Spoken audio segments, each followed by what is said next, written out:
നമ്മൾ ദേശസ്നേഹ ദിനമായി ആഘോഷിക്കുന്ന ദിവസമാണിത്. ഇന്ത്യയുടെ വീരപുത്രൻ സുഭാഷ് ചന്ദ്രബോസിന്റെ ജന്മദിനമാണിത്.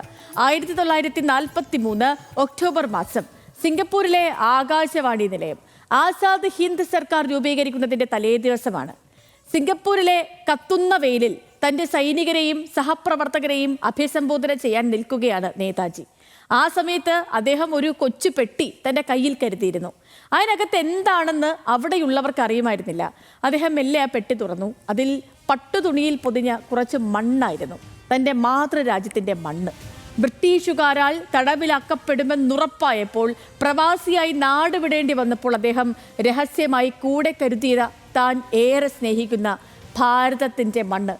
ആ മണ്ണ് കൈകളിലെടുത്ത് നെഞ്ചോട് ചേർത്ത് പിടിച്ച് നിറകണ്ണുകളോടെ നേതാജി പറഞ്ഞു, ഇതെൻ്റെ രാജ്യത്തിൻ്റെ മണ്ണാണ്. ഈ മണ്ണ് സാക്ഷിയാക്കി ഞാൻ സത്യപ്രതിജ്ഞ ചെയ്യുന്നു, എൻ്റെ മരണം വരെ ഞാൻ ഇന്ത്യയുടെ സ്വാതന്ത്ര്യത്തിനായി പോരാടുമെന്ന്. ഒന്നുകിൽ സ്വതന്ത്ര ഭാരതത്തിൽ വച്ച് നാം വീണ്ടും കാണും, അല്ലെങ്കിൽ മരണത്തിനപ്പുറം നാം ഒന്നിക്കും. സ്വന്തം രാജ്യത്തെ ഒരു പിടി മണ്ണോളം സ്നേഹിച്ച ഒരു മനുഷ്യൻ. അദ്ദേഹം നൽകിയ ജയ് ഹിന്ദ് എന്ന മുദ്രാവാക്യം കേവലം 2 അക്ഷരങ്ങളല്ല, അത് ഓരോ ഇന്ത്യക്കാരുടെയും ഹൃദയമിടിപ്പാണ്. നമ്മൾ എവിടെയായിരുന്നാലും എന്ത് ജോലി ചെയ്താലും നമ്മുടെ രാജ്യത്തോട് കാണിക്കേണ്ട ആത്മാർത്ഥതയുടെ അടയാളമാണത്. ഈ ദേശസ്നേഹ ദിനത്തിൽ നമുക്കും നേതാജിയെ പോലെ ഉറച്ചു പറയാം, എൻ്റെ രാജ്യം എൻ്റെ അഭിമാനം. ഏവർക്കും ഹൃദയം നിറഞ്ഞ ദേശസ്നേഹ ആശംസകൾ.